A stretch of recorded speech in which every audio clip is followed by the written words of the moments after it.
Mateo capítulo 9. El versículo 35 dice así: y Jesús recorría todas las ciudades y aldeas, enseñando en las sinagogas de ellos, proclamando el evangelio del reino y sanando toda enfermedad y toda dolencia. Y viendo a las multitudes tuvo compasión de ellas, porque estaban angustiadas y abatidas como ovejas que no tienen pastor. Entonces dijo a sus discípulos: la mies, acompáñenme en esta frase que la conocemos bastante, la mies es mucha, pero los obreros pocos. Por tanto, rogad al Señor de la mies que envíe obreros a su mies. Jesús llevaba un ministerio exhaustivo. Si nosotros vemos el relato, dice que él caminaba de aldea en aldea, de ciudad en ciudad, y se encontraba con diferentes necesidades. Al principio lo vemos que él realizaba esa tarea de manera solitaria, lo hacía solo en principio, predicando, sanando, liberando, consolando, ministrando. Su compasión por la gente era sin igual. Él lo hacía independientemente de si tenía gente alrededor que lo acompañara o no. Él iba adelante. Y es aquí donde él pronuncia esta verdad tan profunda que la conocemos tanto y tal vez la hemos orado. Y es: rueguen, rueguen. Es un ruego, no es simplemente una oración por la mañana, es un clamor. Rueguen al Señor de la mies que envíe obreros a su mies. El Evangelio de Lucas, cuando cuenta este episodio de que la mies es mucha, va a decir que luego de esta frase el Señor va a pasar toda la noche orando. Es muy interesante eso. El Señor, antes de elegir a los 12, pasa toda la noche orando. Luego de decir esta frase: rueguen al Señor de la mies, Él se va a ir a orar. Él se va a ir a rogar. Y los 12 y los otros discípulos, porque no son solamente 12 los que lo siguen al Señor, también se van a ir a orar. Entonces no hay que olvidar que mientras Él está orando, ellos están orando. Es sumamente interesante esto. Y es lo que vamos a hacer en esta mañana. Vamos a orar al Señor para que nos guíe en el estudio de la palabra, de esta porción hoy día. Señor, queremos rogarte que abras nuestro entendimiento para que no solamente tengamos un corazón abierto al escuchar tu palabra, sino un corazón abierto a ir, a responder. Señor, no queremos simplemente ser instruidos, queremos ser transformados. No queremos informarnos solamente, sino queremos ser conformados a tu imagen. Háblanos, Señor.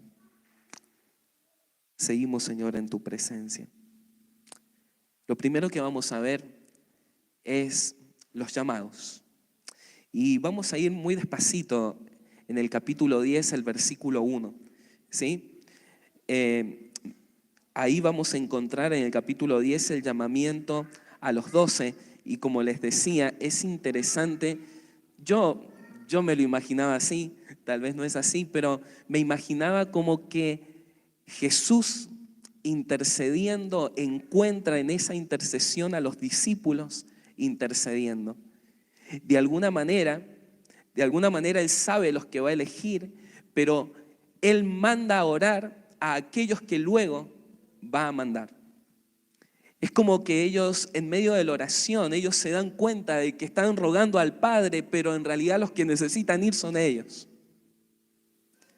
Ellos son la respuesta, ¿sí?, de la oración que hace Jesús. Aunque la oración es vital, no es todo lo que se necesita. ¿Sí?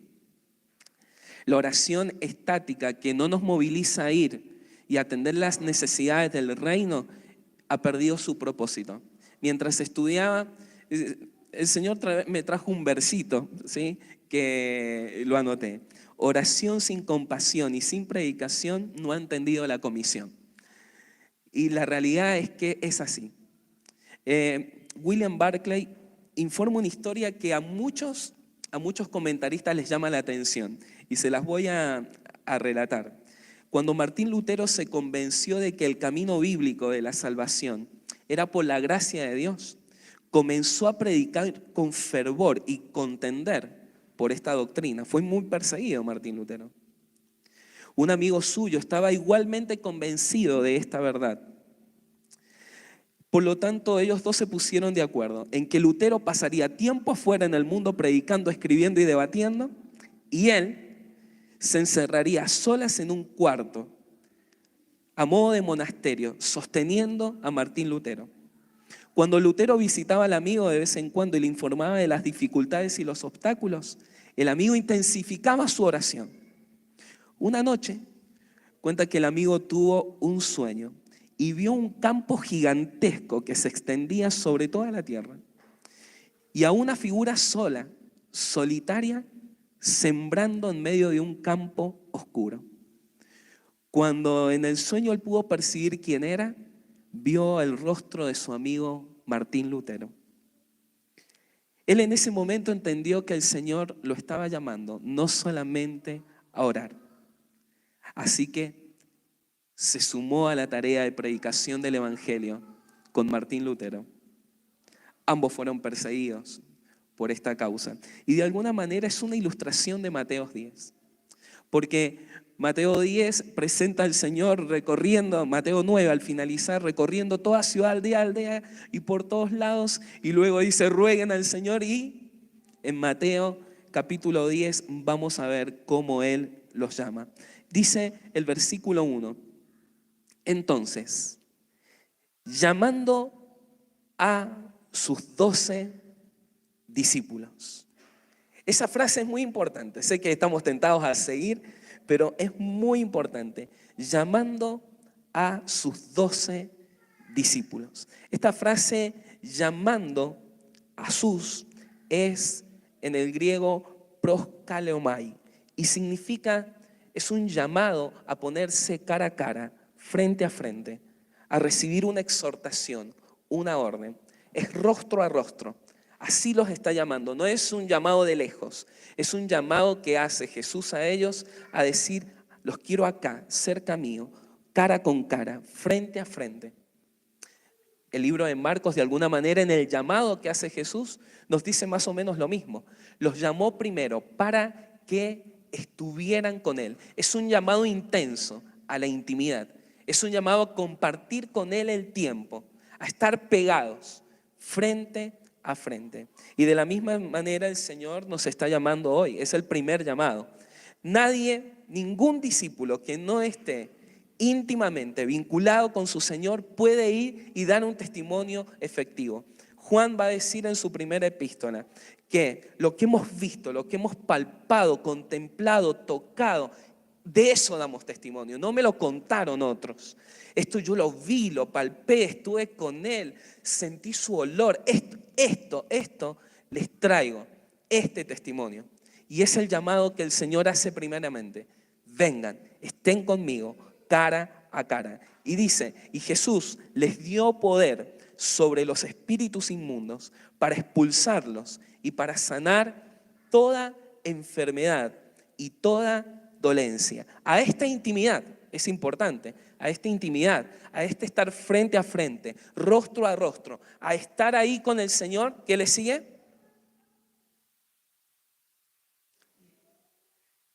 Y les dio autoridad sobre estas cosas.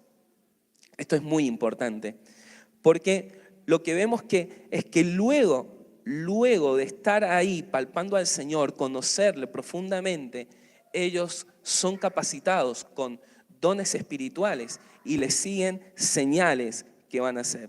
Hoy por hoy el Señor sigue haciendo milagros. Amén. Y el Señor sigue manifestando su poder y sigue liberando gente de espíritus inmundos y sigue sanando todo tipo de enfermedad de acuerdo a su voluntad, como lo vimos la semana pasada. Pero el Señor no ha cortado su mano. Usted lo crea o no lo crea, ¿sí? Hay un teólogo contemporáneo que él dice, yo soy cesacionista, pero Dios no. Como diciendo, yo no puedo limitar a Dios bajo mis pensamientos. El Señor lo que quiere hacer, lo hace, por supuesto. Sigue haciendo milagros. Y es tremendamente hermoso, queridos, es tremendamente hermoso cuando somos usados por medio del Señor como canales, simplemente canales, para bendición de su reino. Los nombres de los 12 son estos. Y antes de ver algunos aspectos generales, dice el versículo 2, los nombres de los 12 ¿qué? ¿Están conmigo o no? Esta voz está muy suavecita, me parece, lo está haciendo. Muy bien. ¿Los 12 qué? Apóstoles. Y en el versículo 1 dijo, entonces llamando a sus 12, es importante, ¿no? Hay como un cambio del versículo 1 al versículo 2 en el término que se usa. Y no queremos pasarlo de largo, porque el Señor tenía más de 12 discípulos. Mucha gente lo seguía. Pero el primer llamado es a seguirle, a convertirse en un seguidor, a negarse a sí mismo, tomar la cruz y seguirle. Es el llamado a todo discípulo. Es más, en Lucas 9 va a decir, y decía a todos, no a los 12, y decía a todos, ¿sí? Juan capítulo 6, cuando habla del milagro de la alimentación de los 5.000, también ahí va a decir justamente esto. Ahora, hay algo muy importante. El primer llamado es a seguirle, convertirse en un discípulo.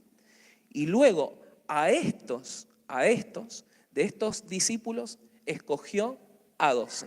¿Para qué? Para un oficio específico, un oficio específico apostólico. Los nombró apóstoles, apóstolos es la palabra y significa enviados, ¿sí? Por ahí está medio confusa hoy por hoy esta palabra de apóstoles, pero la raíz de esta palabra es enviados. Nosotros también somos enviados, pero no somos apóstoles, ¿sí? Somos enviados, ¿sí? Como encomendados en la gran comisión ahí de Mateo al finalizar. Pero sí, ellos fueron apóstoles. Dice el libro de Efesios capítulo 4 que estos 12, con los profetas y la piedra del ángulo, sí conforman el fundamento. Y usted echa el fundamento ¿cuántas veces? Una sola, ¿no es cierto? Bueno, ellos son el fundamento. Nosotros también somos enviados, pero no somos apóstoles. Somos enviados a ir y a ser discípulos a todas las naciones, ¿sí? Y dice acá, el listadito. Primero, ahí lo tenemos, ¿ah? Primero Simón, llamado Pedro, y Andrés, su hermano, y Jacobo, el hijo de Zebedeo y Juan, su hermano, Felipe y Bartolomé, Tomás y Mateo, recaudador de impuestos, Jacobo, el hijo de Alfeo y Tadeo, Simón el cananita y Judas Iscariote. Y no se le va a olvidar el detalle a Mateo, decir, el que también lo entregó, ¿sí? Algunas características de estos llamados a simple vista. Lo primero, algo interesante a simple vista del listado es que aparecen 4 listados en el Nuevo Testamento de los apóstoles. Y siempre el primero es Simón Pedro. Y el último siempre es Judas. ¿Sí? Los 4 relatos tienen de particularidad esto. Casi todos los comentaristas, eruditos, sostienen que esta frase, primero Pedro, no está hablando de que fue el primer llamado, porque en realidad Andrés, su hermano, fue llamado antes que él, ¿no? Qué humildad la Andrés, tan bonita persona. No lo conozco, pero bueno, me voy a juntar con él en el cielo.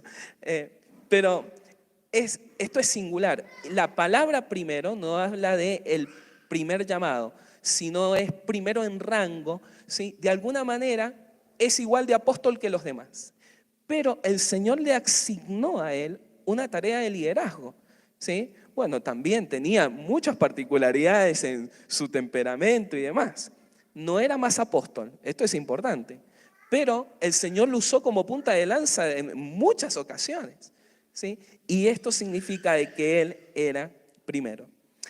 Segundo, algo que se puede observar es que en los 4 listados se puede observar como 3 grupos, divididos por un punto y coma en cada una de las versiones. Parece ser que el Señor tenía un grupo que era más íntimo, ¿sí? Todos eran apóstoles, todos eran igual de amados, ¿sí? Y todos eran importantes, pero el Señor compartió más con Pedro, Jacobo y Juan. Se los puede ver en un círculo más íntimo. Luego hay otro círculo del cual pertenecía Andrés, que parece que está un poquito más allá. Y Andrés aparece como un nexo entre esos dos. Y luego el último grupo, ¿sí? Hay una tercera característica así general, y usted notará que eran sumamente diferentes estas personas, sumamente diferentes.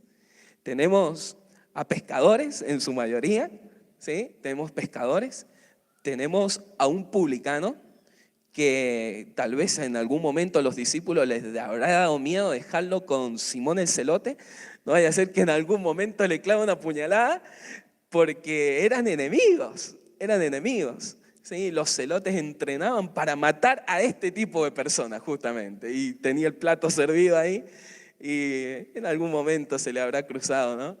Ahora, también fíjense que hay características familiares, hay grupo de hermanos acá, ¿lo ven? Hay algunos que son llamados solos y hay otros que tienen a su hermano metido ahí. Hay otros que tienen esposa, ¿sí? Hay otros solteros, hay unos más, un poco más grandes y otros que son más jovencitos. Juan era jovencito, ¿sí? Cuando es llamado por el Señor. Algo que vemos bueno, es lo que más salta tal vez, son debilidades.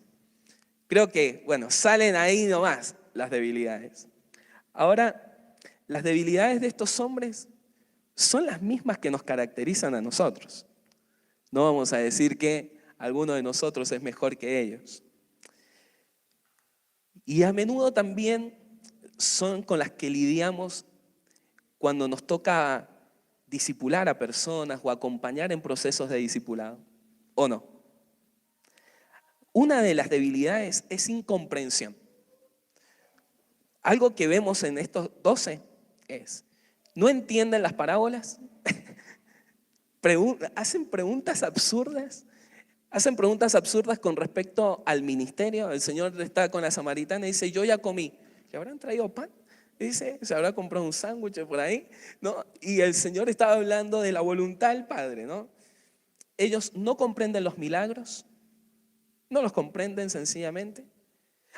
Una debilidad que vemos son errores. La cantidad de veces que estas personas meten la pata, ¿o no? Muchísimas. El apóstol Pedro inclusive está ahí, no es que ya está, ya se recibió de apóstol, ¿no? Y ya no comete errores. El día que va a ser crucificado el Señor, agarra y dice, lo llamó aparte y lo reprendió. No puede estar equivocado, me parece. Tremendo, quería impedir que el Señor fuera y sufriera la cruz. Nosotros también nos vamos a encontrar con las personas que estamos discipulando y les estamos acompañando en ciertos procesos con incomprensión. Y debemos tener la paciencia que el Señor tenía. ¿Qué le parece? Yo lo veo muy convencido, ¿eh? Algo que tenían ellos, conflictos, peleas y orgullo. Pareciera que el Señor iba adelante y atrás tener un montón de niños peleándose que quién va primero, quién va segundo, quién se va a sentar acá, quién se va a sentar allá. Incredulidad. Jesús tuvo que lidiar mucho con la incredulidad de ellos. No comprendían los milagros, no entendían que el Señor lo que había hecho lo podía volver a hacer. Les costaba creer, inclusive luego de resucitado, que el Señor había resucitado. Inconstancia. Tantas veces mostraron inestabilidad, inclusive cuando el Señor resucitó. En la frase griega que volvieron a pescar, tiene una connotación negativa, tiene una connotación de retroceso. ¿Sí? Ellos agarraron y se volvieron, y no está hablando de que, es más, cuando el Señor se encuentra con Pedro, no le dice Pedro, le dice Simón, un nombre que usa bastantes veces el Señor cuando Pedro ha cometido una macana. Es como Kiko, ¿vio? Cuando hace malas cosas y dice Federico, bueno, lo mismo, ¿sí? Le dice Simón, Simón. La connotación es que él retrocedió. El Señor lo había llamado, y bueno, ante esta inconstancia, también nosotros nos vamos a encontrar. ¿Somos todos constantes los que estamos aquí? Bueno, algunos por lo menos, ¿no? Bueno, no hay ninguno, no hay ninguno. Bueno, la realidad es que muchas veces estamos así. Se estima, esto es importante, que no vivamos en una inestabilidad eterna. Y, hermanos, bánquenme que soy un inestable por naturaleza y siempre voy a ser así. No, tenemos que madurar en algún momento. Se estima que eso pase. Pero la realidad es que vamos a lidiar con la inconstancia de muchas personas. El Señor, ante la inconstancia, ¿qué hacía?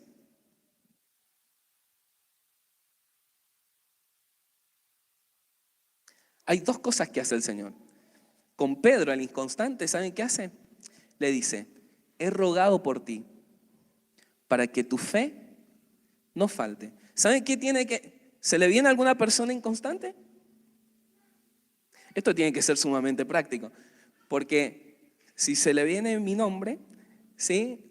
Ore por mí, ruegue por mí, ruegue por mi inconstancia, ruegue por eso. No la critique a la inconstancia, ¿sí? O critíquela, pero luego de orar. Pero la realidad es que lo primero que debemos hacer es orar. Orar unos por otros, por aquel que le está costando, por aquel que es inestable. ¿Sabe qué hace también el Señor? Con este que fue inconstante, lo fue a buscar.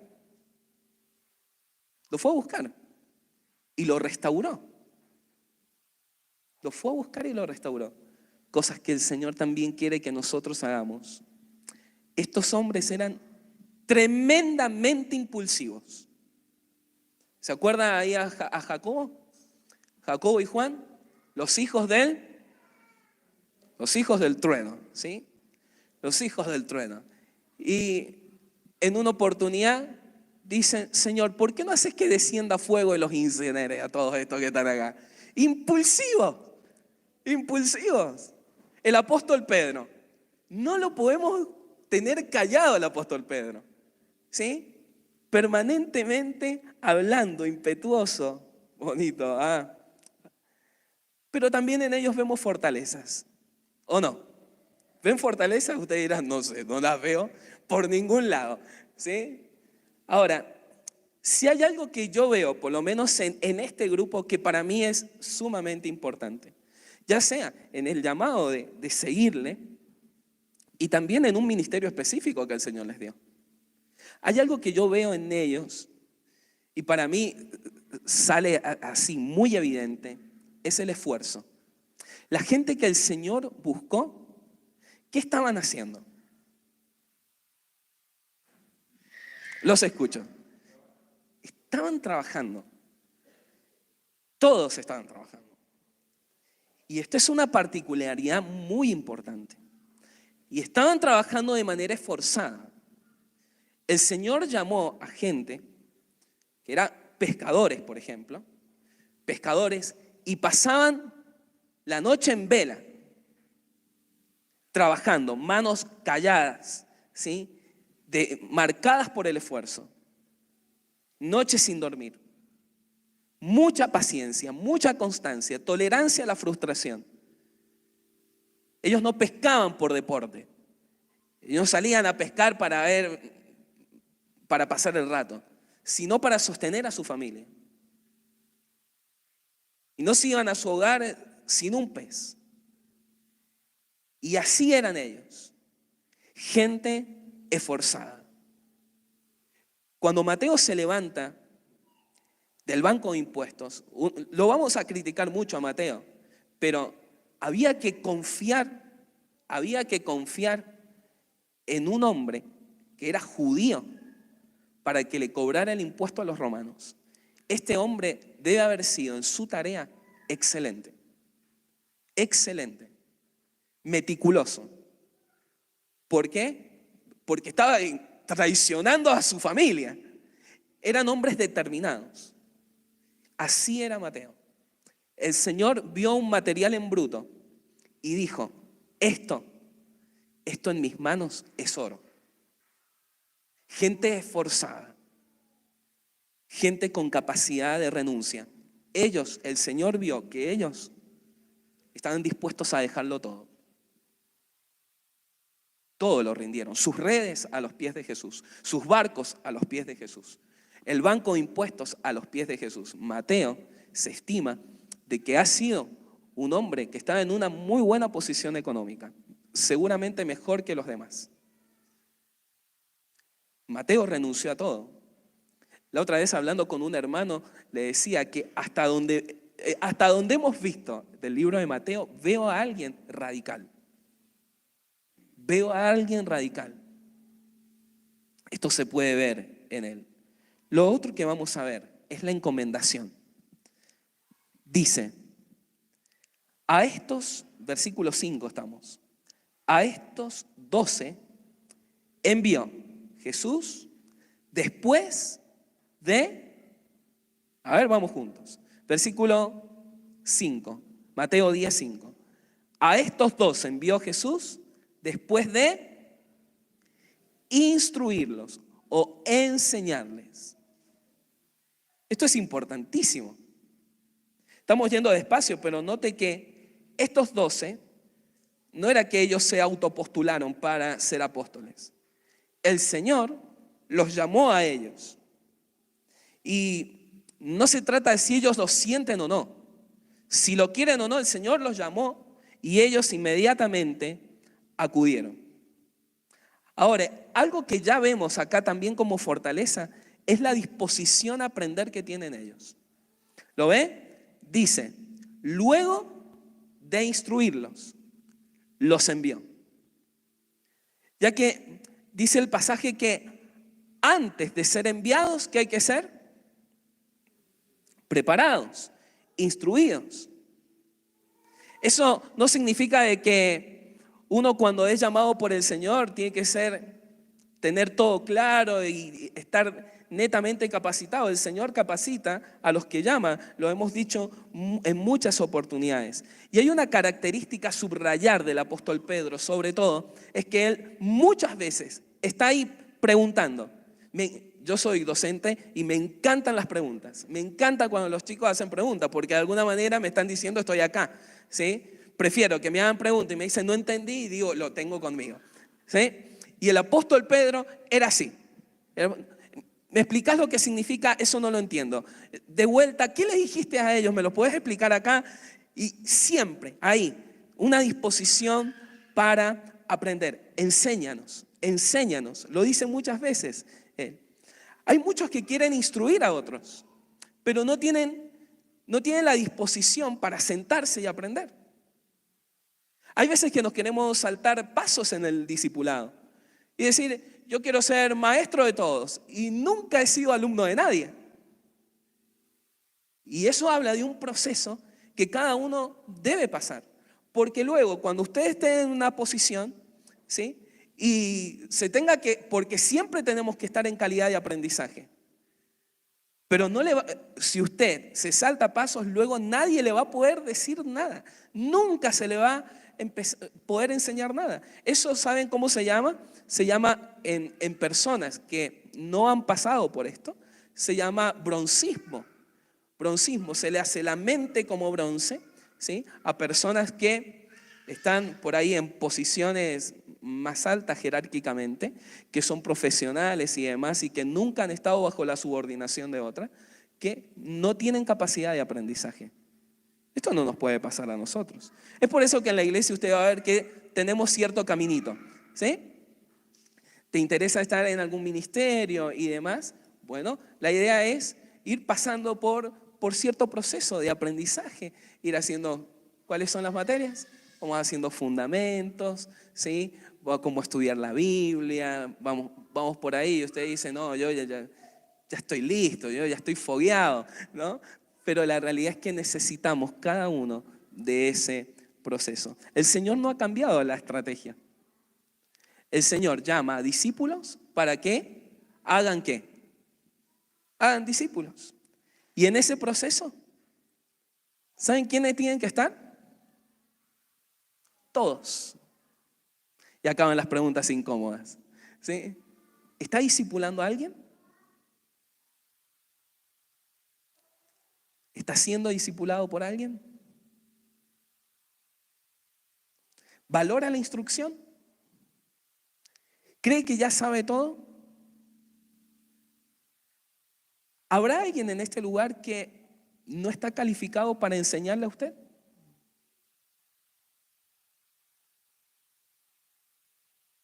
Dice el libro de Hebreos, debiendo ya ser maestros, aún no lo son. Y aquí se levantan muchas excusas con respecto a la gran comisión que es la tarea primordial de todos nosotros. Todos nosotros, sin excepción, hemos sido llamados a ser discípulos. Y alguien dice, yo hace mucho hice esta tarea. Nunca nos jubilamos de la tarea de ser discípulos. ¿Está de acuerdo conmigo? A ver, nunca, nunca. Otro dirá, tal vez, hoy no puedo porque estoy enfocado en mi familia. ¿Qué piensa eso? Los niños ahí se sienten que dicen, amén, amén, amén. Alguno dirá, yo estoy enfocado en mi familia y eso me parece fantástico. Y no solamente debe ser hoy. Cuando sus hijos sean más grandes también tienen que estar enfocados en su familia. Pero la familia nunca es un estorbo para ser discípulos. Es más, el Señor llamó, para que no hubiera excusas, llamó a Pedro que tenía esposa y tenía suegra. Bueno, obviamente, ¿no? Ahora, de paso, ya que estamos en casa y si hacemos discípulos, ¿está discipulando a los suyos? ¿En casa? ¿Les está leyendo la palabra? ¿Está orando con ellos? ¿Les está instruyendo en el camino? Dice, enséñenles todas las cosas que yo os he dicho. Esa tarea de discipular tiene que estar en casa, ¿verdad? Pero hay veces que estamos en casa pero no haciendo discípulos. Obviamente tiene que estar en casa, pero ahí debe darse esta tarea. Tal vez alguien diga, ese no es mi problema es que la gente no es lo mío. Estamos en un problema si la gente no es lo nuestro, porque la verdad que un tema muy importante para Dios es la gente. Él no trata con máquinas. Por lo tanto, la gente es un tema de usted y de mí. Hay una característica como fortaleza que encontramos en los discípulos. Siempre cerca. Metían la pata, se equivocaban, pero siempre estaban ahí. Siempre, siempre. Otra que encontramos como característica, fortaleza en ellos, es que tienen iniciativa. Hoy, ¿cómo se ha perdido la iniciativa hoy por hoy, no? ¿Saben lo que es la iniciativa? El hecho de, ahí voy. Esa disposición, alerta, un estado de alerta ante las cosas que hacen falta. Y Jesús va a enviar y va a llamar a gente que está dispuesta. Ellos parecen, yo me los imagino ahí, el Señor va a elegir y están ahí. Ay, que me toque a mí, que me toque a mí, que me toque a mí. Como un sentido de asombro, de expectativa. ¿Quién está así en esta mañana? Ojalá que a mí no me toque. Ojalá que a mí no, ya yo no estoy para esas cosas. Iniciativa. Miren, muchas veces criticamos al apóstol Pedro, pero era un hombre tremendo de iniciativa. ¿Cómo le va a faltar la fe? Salió de la barca, le falta la fe. No se olvide que tenemos a 11 abrazados en la barca, tiritando, diciendo que hay un fantasma en el mar. ¿Cómo lo criticamos a Pedro? Está en el patio del sumo sacerdote negando al Señor Jesús. Cobarde. ¿Sabe? Está más cerca que todos los otros. Hasta ahí le llegó. Tenemos a un hombre que está ahí, lo más cerca que puede. Se puede contar con Pedro. Se puede contar con Andrés. Varias veces a Andrés lo encontramos corriendo. Va de acá para allá, de acá. Cerca. Disposición. Y era un hombre de familia, Era un hombre de familia. Me encanta ver, porque ¿saben qué? Si hay algo que podemos ver aquí, y lo veo, es hombres de familia que están comprometidos. Los he visto que están sirviendo y la noche anterior han tenido fiebre y vienen y vamos. Que se largó un poquito la lluvia, señal de Dios para quedarse. El apóstol Pedro está ahí, llueve, truene, lo que sea, se puede contar con él. Un hombre de familia. Saben que la historia eclesiástica habla de una manera tremenda de su mujer. Es más, el apóstol Pablo habla de que supuestamente el apóstol Pedro iba a los viajes, a toda tarea ministerial con su mujer.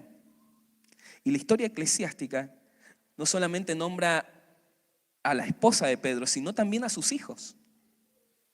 Muy conocida su hija por su devoción a Dios.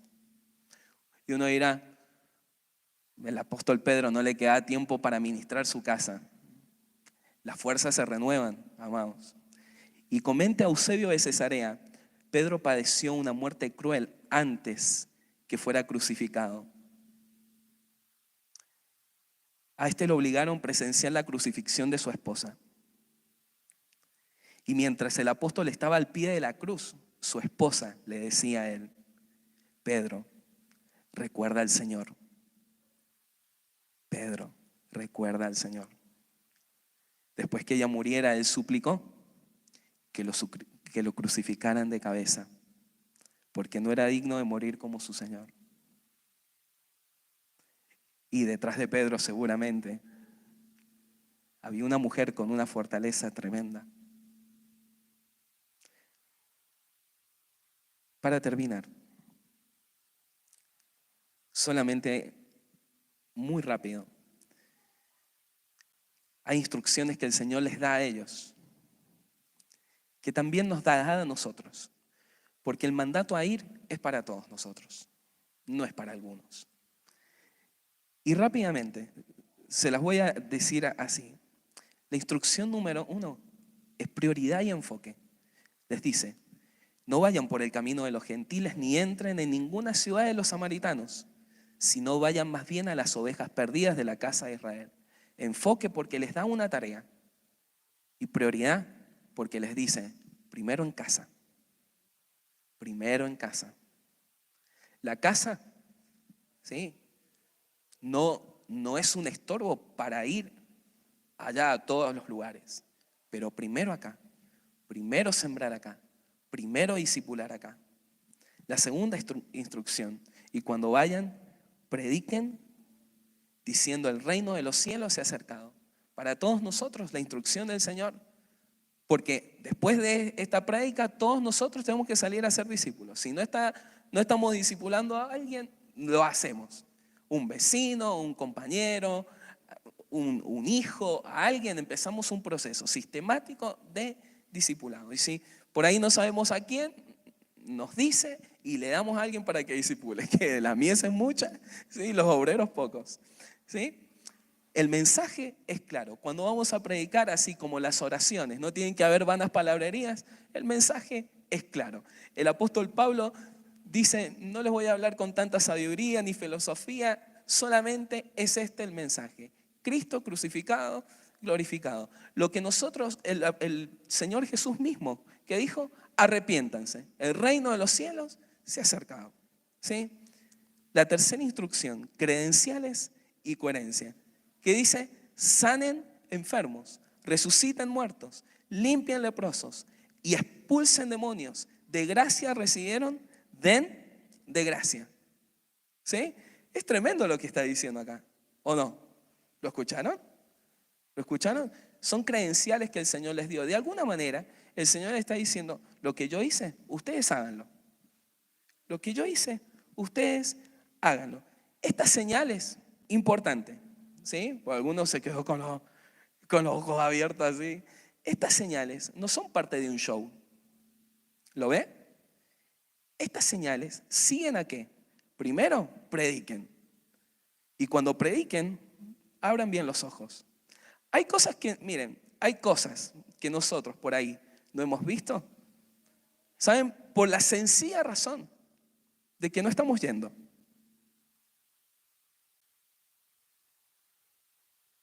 ¿Me sigue? Hay cosas que no hemos visto y no hemos contemplado sencillamente,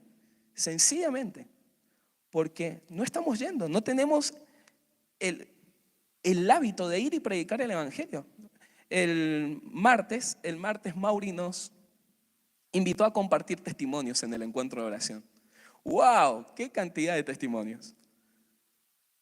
Y algo que yo veo acá es que los milagros y las señales, de alguna manera, tienen un marco de predicación del Evangelio. ¿Sí? ¿Por qué? Porque las señales no son para que nosotros creamos, a ver si el Señor hace algo para que yo crea porque no estoy creyendo. No, nosotros creemos, pero hay gente que no cree. Y ante un milagro, ante una sanidad, ante una liberación y demás, pues creen. Pero hay veces que nos sorprendemos más nosotros que los demás. Mucha incredulidad. Mucha incredulidad. Instrucción 4. Dependencia y fe. No se provean de oro ni de plata, ni de cobre para llevar en sus cintos, ni de alforja para el camino, ni de 2 túnicas, ni de sandalias, ni de bordón, porque el obrero es digno de su sostén. El principio es sumamente claro. Algunos dirán, que bueno, esto no es para mí porque yo no tengo alforja. Pero el principio detrás es claro. Ellos debían tener plena confianza en Dios para cualquier necesidad que tuvieran. ¿Lo ve? Los apóstoles no solo no debían exigir un salario. O sea, ellos, es decir, por ejemplo, yo he conocido ministros que según la ofrenda es si van a ministrar a un lugar o si toman un puesto o cargo de pastor. Esto no es lo que el Señor está diciendo acá. Para nada. ¿Por qué les digo esto? Porque hay mucho lucro con respecto a la fe. Y muchos que se hacen llamar apóstoles, profetas y pacten conmigo dinero y demás. Eso está en contra de lo que el Señor establece. En contra. Ellos debían confiar. Debían confiar en que eran siervos del Señor. Era un llamado a no preocuparse por el dinero, la comida, el vestido, el calzado, ni por su protección física. No podían llevar una mochila, ¿sí? El Señor me llama, una mochila donde metían todo. Eso querían controlar su sustento. El Señor dice, ustedes descansen en mí. Uno de los grandes obstáculos por los cuales los llamados no van a la misión es por el afán de las riquezas. Una cabeza enfocada y preocupada por el dinero no cumplirá la gran comisión. No lo hará. El apóstol Pablo le advirtió a Timoteo, así que si tenemos comida y bebida, comida y ropa, contentémonos con eso. Los que quieren enriquecerse caen en la tentación y se vuelven esclavos de muchos deseos. La madurez de un cristiano se sintetiza en las palabras también del apóstol Pablo. He aprendido a estar satisfecho cualquiera sea mi situación. Dice, sé lo que es vivir en la pobreza. Lo ha escuchado esto, ¿no?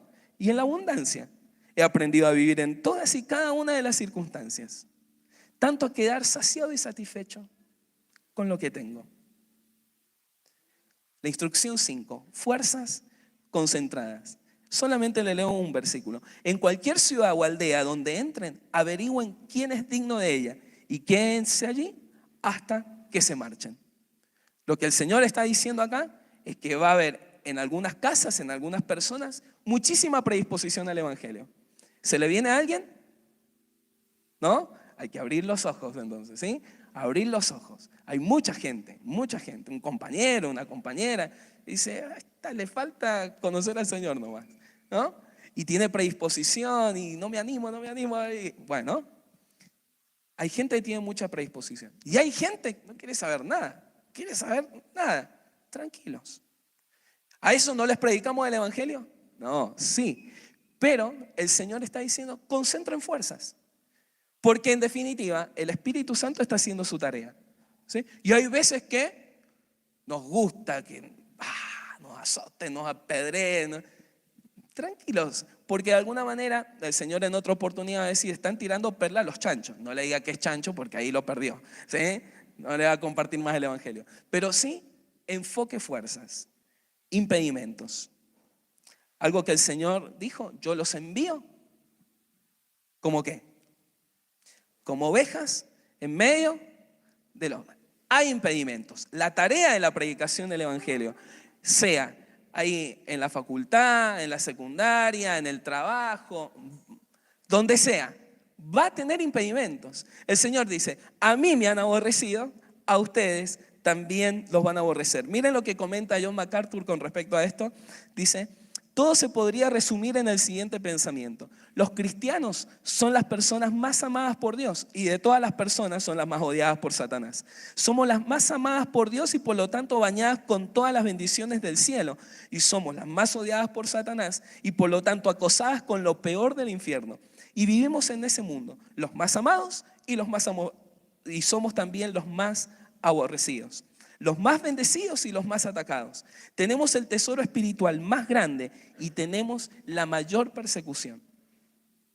Esa es nuestra realidad. Instrucción 7. Sigan mis pasos. Un discípulo no está por encima de su Señor. De igual manera, los sufrimientos de un discípulo jamás se podrían comparar a los sufrimientos que tuvo nuestro Señor. Penúltima, instrucción 8. No teman. No teman. Me encanta el versículo 26, dice, así que no les tengan miedo, porque nada hay encubierto que no haya de ser revelado, ni oculto que no haya de saberse. Lo que les digo en la oscuridad, háblenlo en la luz, y lo que oyen al oído, proclámenlo desde las azoteas. No teman a los que matan el cuerpo. No tengas miedo. ¿Le ha pasado de tener temor de predicar el Evangelio? Hoy son todos valientes acá. Podríamos, en vez de irnos a almorzar, salir a predicar. No le gustó esa idea, ¿no? Ahora, la realidad es que muchas veces nos ha dado temor. Pero tiene que ejercitarse. Y le aseguro que el temor se va a ir disipando. Hay algunos que tienen dones de evangelista acá. Y les es más sencillo. ¿Sí? Les sale el evangelio por los poros, ¿no? No se le escapa a nadie. Pero el Señor manda que hagamos obra de evangelista a todos. No tenga miedo. Hágalo. Porque el Señor dice, es fuerte esto, todo el que me confiese delante de los hombres, yo lo confesaré delante de mi Padre. Pero el que me niegue delante de los hombres, yo no lo negaré delante de mi Padre. Y bajo el acelerador para lo último, la última instrucción, el costo. Versículo 37. ¿Lo quiere leer conmigo? Todo esto lo está diciendo Jesús.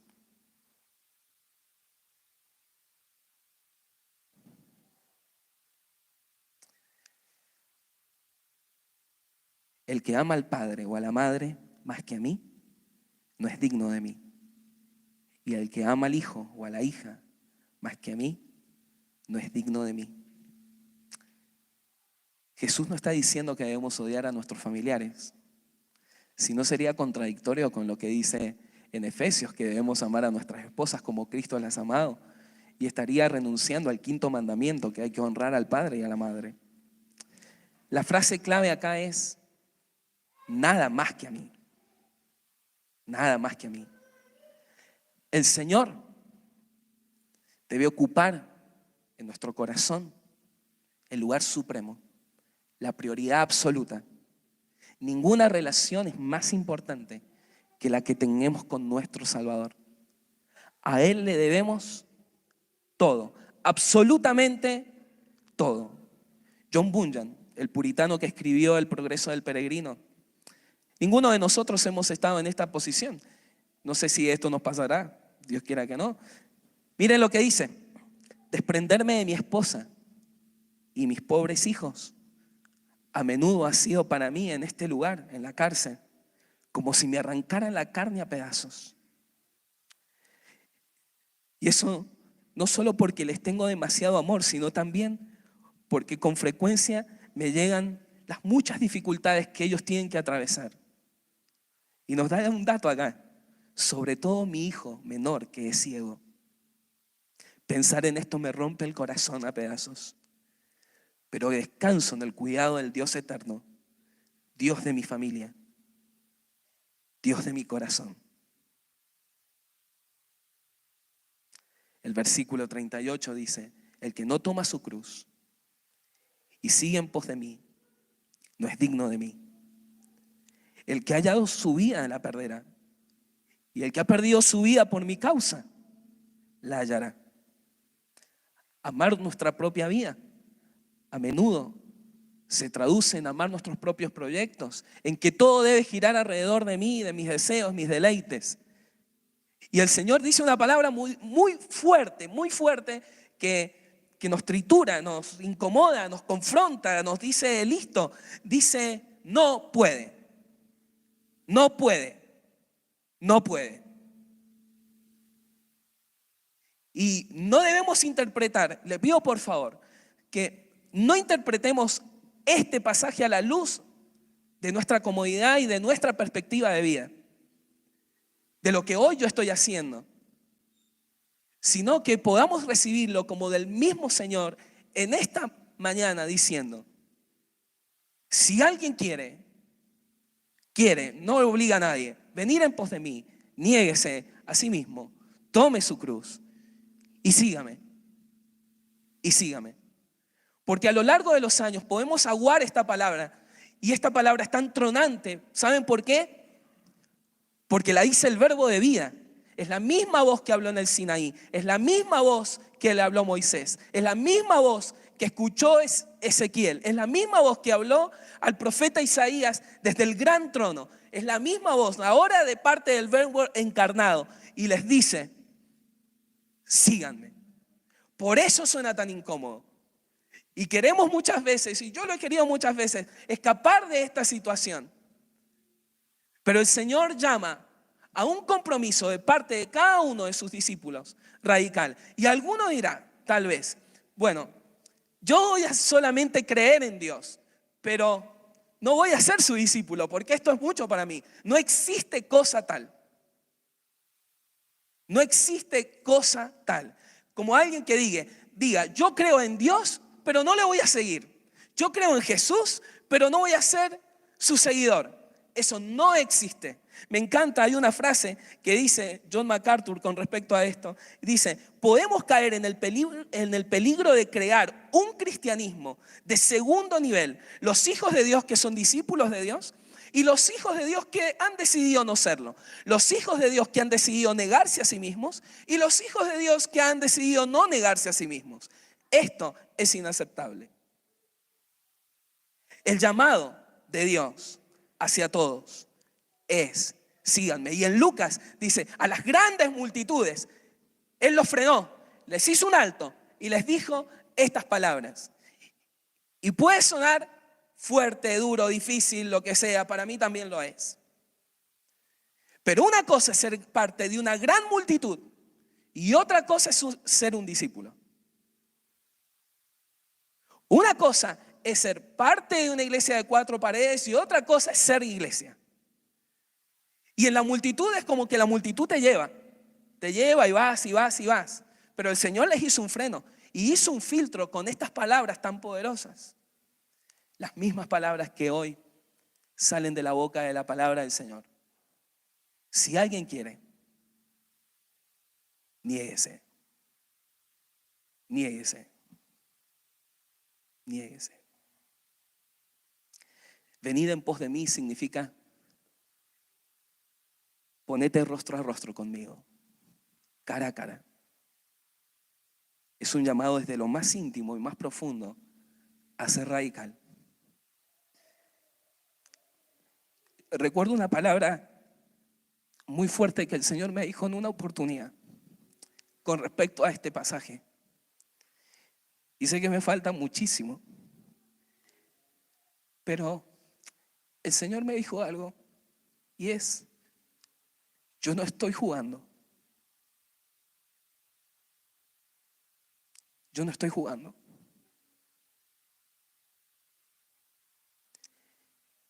Y creo que marcó una diferencia en mi vida en un momento, porque estaba jugando.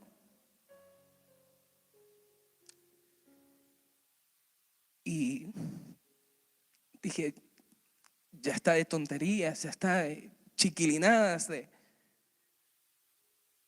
La diferencia entre vivir esta vida y no es lo que el Señor pida, lo damos. Lo damos sabiendo que el Señor nos ama. Y es bueno. Sos nuestro mayor tesoro, Señor. Nuestro mayor tesoro.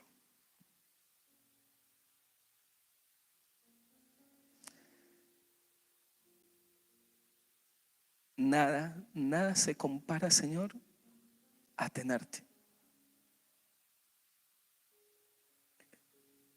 Pero para tenerte, Señor, hay que renunciar. Ayúdanos a despojarnos, a negarnos, a dejar de jugar, Señor.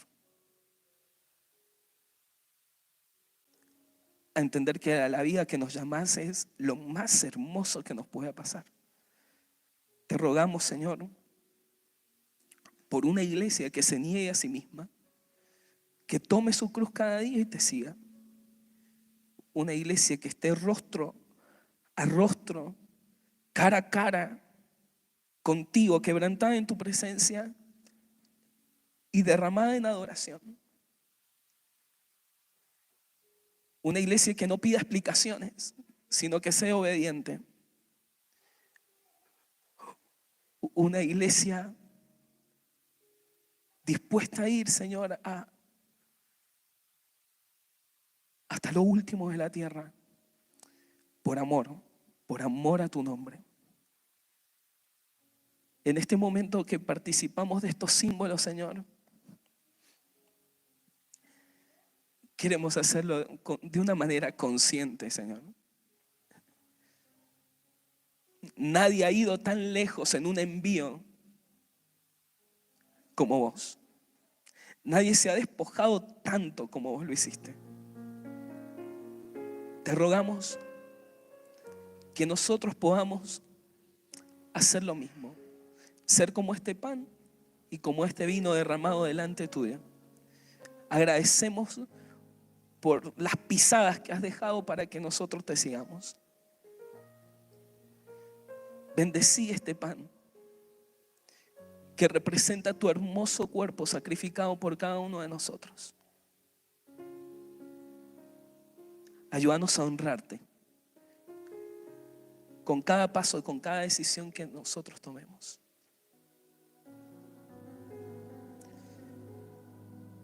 En el nombre de Jesús. Amén.